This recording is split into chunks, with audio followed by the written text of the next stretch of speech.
Dans le domaine de la plomberie, tout est une question de raccords. Les coudes, les raccords en T ou d'autres formes relient tous les éléments de la tuyauterie.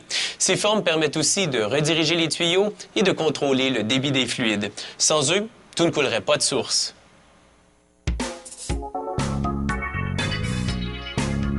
Avec toutes les formes et les tailles de raccords maintenant disponibles, pratiquement toutes les configurations de tuyauterie sont possibles.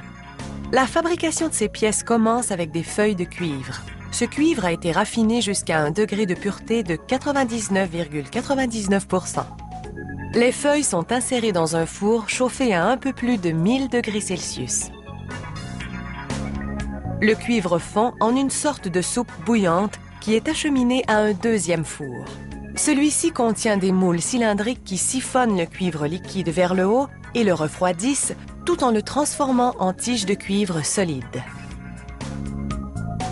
Ces tiges sont suffisamment souples pour passer entre des rouleaux tandis qu'elles se dirigent vers une grosse broche. Elles s'enroulent autour de la broche pour former d'énormes bobines en attendant la prochaine étape.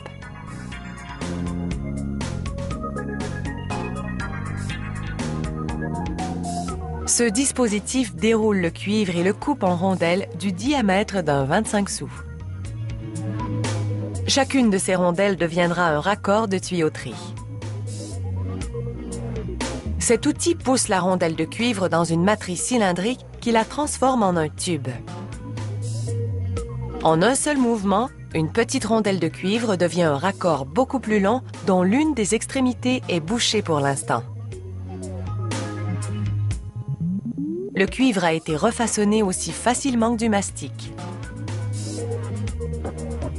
Au poste suivant, un dispositif plie le tube autour de forme pour en faire un coude.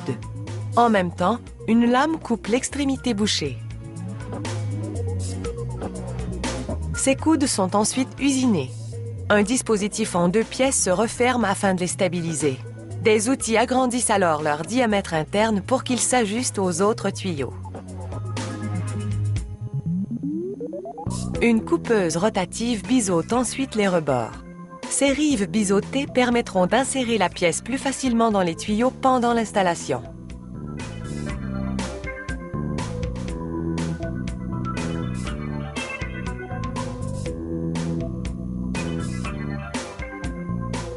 Au four suivant, les ouvriers travaillent à un projet à grande échelle.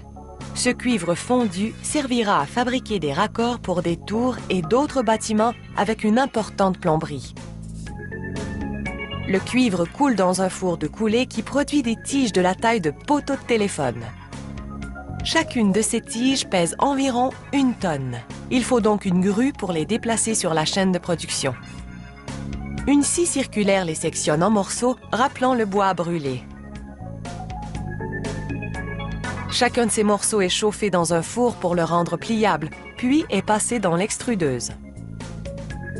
Cette machine utilise des tonnes de pression hydraulique pour vider la bûche de cuivre. En même temps, elle la force dans une matrice qui l'étire à 12 fois sa longueur originale et réduit considérablement son diamètre. Les longs tubes refroidissent dans un bain laiteux. Une grue les achemine ensuite à de l'équipement qui ajuste leur diamètre et les coupe.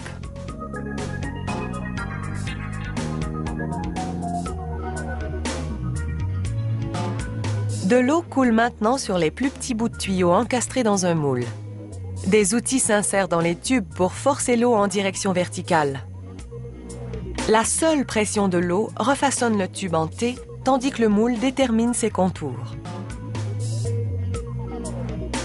Les raccords en T servent à combiner ou à diviser le débit d'un fluide dans la plomberie. La presse à galber à l'eau effectue le travail sans aucune soudure.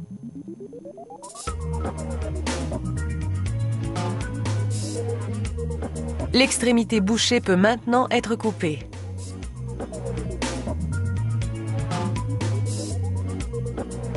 Les 3 ouvertures sont usinées car elles doivent s'ajuster aux autres tuyaux. Ces raccords sont prêts à relier des tuyaux et d'autres pièces pour apporter beaucoup de commodité à notre vie quotidienne.